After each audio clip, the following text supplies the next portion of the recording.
আমাদের প্রত্যেক বাঙালির তেলে ভাজা আর চপের সাথে এক আলাদাই সম্পর্ক। বৃষ্টির দিন কিংবা নিত্যবেলার সন্ধেই হোক, এক আধ দিন চপ ছাড়া মনটা ঠিক ভরে না।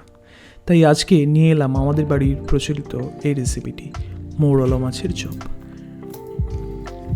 দেখে নেন সহজে এই রেসিপিটা কিভাবে করছি। প্রথমে বড় মাপের 3টে পেঁয়াজকে এরকম লম্বা লম্বাভাবে কেটে নেন। তার সাথে কেটে নেন আদা, রসুন, লঙ্কা এবং ধনেপাতা। তবে যাদের বাড়িতে এরকম চপার আছে তারা ইউজ করবেন, ফাইনলি কাটতে খুব সুবিধা হয়।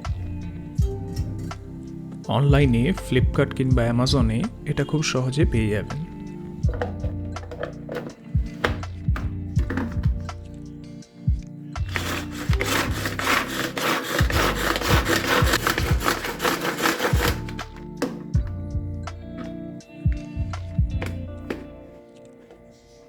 অল্প একটু ঘুরিয়ে নিলে খুব সহজে চপ হয়ে যায়।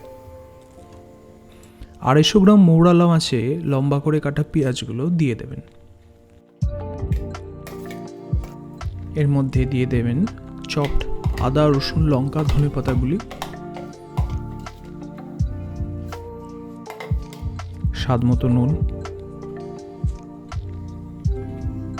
ভাজা মশলা, স্বল্প পরিমাণে হলুদ,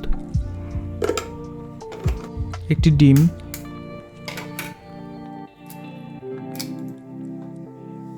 আর পরিমাণ মতো সাদা ময়দা। এবার ভালো করে মাখিয়ে নেন। মাখানোর সময় বাইন্ডিংটা ঠিকভাবে না এলে আপনারা বেসন কিংবা কর্নস্টার্চ ব্যবহার করতে পারেন।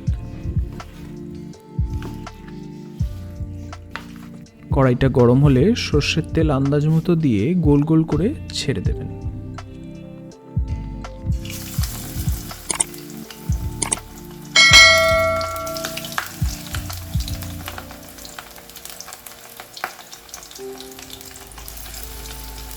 ইলিশ মাছের বাটি পোস্ত কখনো ট্রাই করেছেন?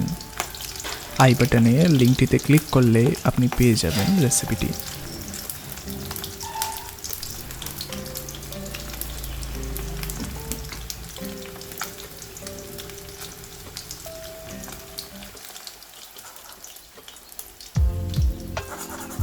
একটু গোল্ডেন ব্রাউন হয়ে গেলে তুলে নেবেন।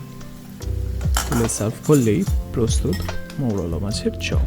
অল্প একটু পেঁয়াজ, পাশে একটু টমেটো কেচাপ আর উপর থেকে ধনেপাতা দিয়ে একটু গার্নিশ করে দিলেই একবারে সন্ধেবেলাটা কিন্তু জমে যাবে।